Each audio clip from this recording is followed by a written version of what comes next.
No radiation threat after US strikes at Fordo, Natanz and Isfahan. Saudi Arabia has also just responded. Saudi Arabia has said no radioactive effects in the region. Earlier, Iran had confirmed there was no danger to any resident in and around Fordo or Isfahan or even Natanz. The United States had hit Iran's Fordo, Isfahan and Natanz nuclear sites. Iran insists these were for peaceful nuclear energy. Israel insists this is where the uranium enrichment was taking place for Iran to make the bomb, the nuclear bomb. In fact, Israel's intelligence inputs seem to indicate that Iran had enough material and capabilities in a matter of weeks, if not months, at least that is what Israel claims, to have made at least 9 atom bombs. They claim that the targeting of Fordo, therefore, was extremely important. Now, when you look at the bigger picture on day 10 of the Iran-Israel war, General Dhillon, in your appreciation, if not a half, more than a third of Iran's missiles, missile launchers, production facilities, launch facilities have been taken down. A large number of their air bases have been taken down. A large number of their military leadership, IRGC leadership, has been taken down. Does Iran remain a coherent, comprehensive fighting force, General Dhillon, in your appreciation, and how strong a force is it today? Gaurav, like you said, once the command and control elements in any military force are down, it's not only the commanders, it is the command and control elements, which includes communications, which includes headquarters, which includes underground headquarters, which includes tactical headquarters, which can move. Once those are taken out, then the commander is just an individual who is not able to communicate his orders to his command down below and not able to pass his situation to the leaders above him, or neither can take instructions from leader above him. So that is what is important. Individuals can get killed. There is no issue about that. There is always a second in command waiting to take over the charge as long as he's in picture. But what has happened in Iran in last 10 days of this missile wars, lot of elements of this command and control network would have got hit. Although it's more of a grid system which works, once the one line goes out, the grid starts from the second line.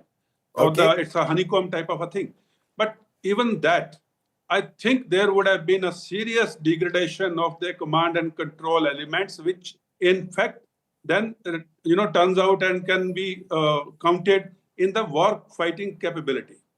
Because so Iran's military assets have gone down, command and control elements have gone down, and as a result, the war fighting capability has gone down. There is no denying that fact. Now, how much?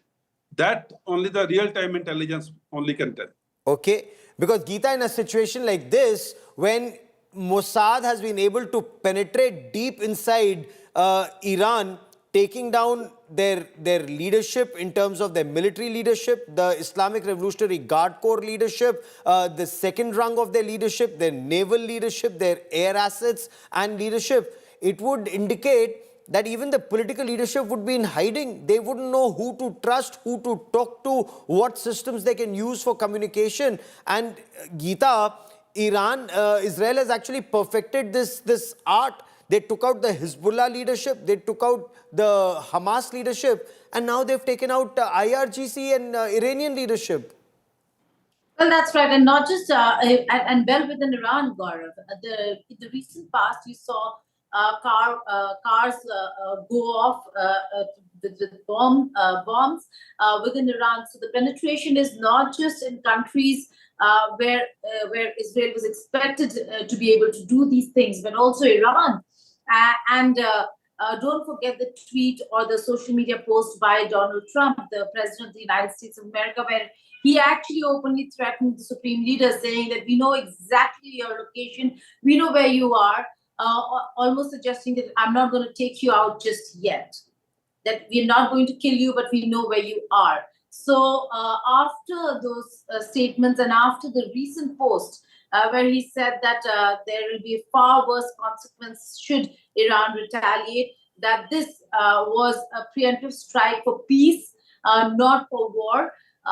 The message is very clear that the Americans are not going to stand down, that they're here, they're in it for a longer haul should Iran retaliate, and that they know exactly the location of the leadership. So yes, the scare is not just about installations or military spots and places. It's also about the fact that where the leadership is and exactly the location of the leadership. And the intelligence is not their whereabouts through satellite images and data from satellite or digital data. It's human resource intelligence, Gaurav. And that should really be concerning the Iranian leadership. That should certainly concern and be a real cause for worry for the Iranian leadership, particularly the political Excuse me. leadership. Oh, absolutely. Jill Dillon, the leadership right now in Iran would be very worried.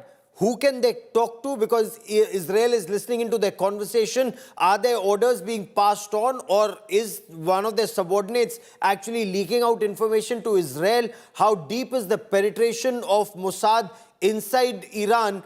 All of that would severely hamper their response, their retaliation, and the fact that all their proxies have been taken down. How would you, assess the capabilities of Hamas to target Israel, the Houthi rebels to target shipping in the region, and Hezbollah, which I'm told, according to some reports, they were told to strike Israel. They chose to stand down.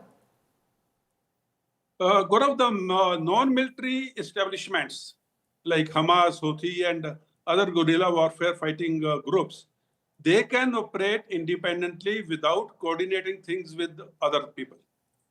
Whereas the military, there is a lot of coordination required between one wing of the military with the other.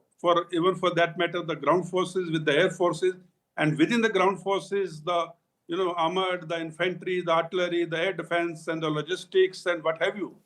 So the fighting of military, the capability will go down if there is no proper communication. And second point which I want to make is, an individual is an individual unless he has the communication network to prove his leadership or pass his orders as a commander. So even if the supreme leadership is alive, and if they don't have the communication means or the secure communication means, or they're very wary of using the communication means, then their capability as a commander or as a leader is very seriously hampered. And the troops on ground or the commanders on ground, in absence of leaders, will take actions, but those actions will not be coordinated actions. जैसे हम बोलते हैं ना, एक और एक 11. Yes. Then एक and एक will be fighting independently as one and one. Combined together or coordinated efforts, they might have produced the results of 11. So that way, communication network being down, the fear of the Mossad people roaming around will definitely hamper war fighting. However, the guerrilla warfare can hit independently in absence of a very good coordination.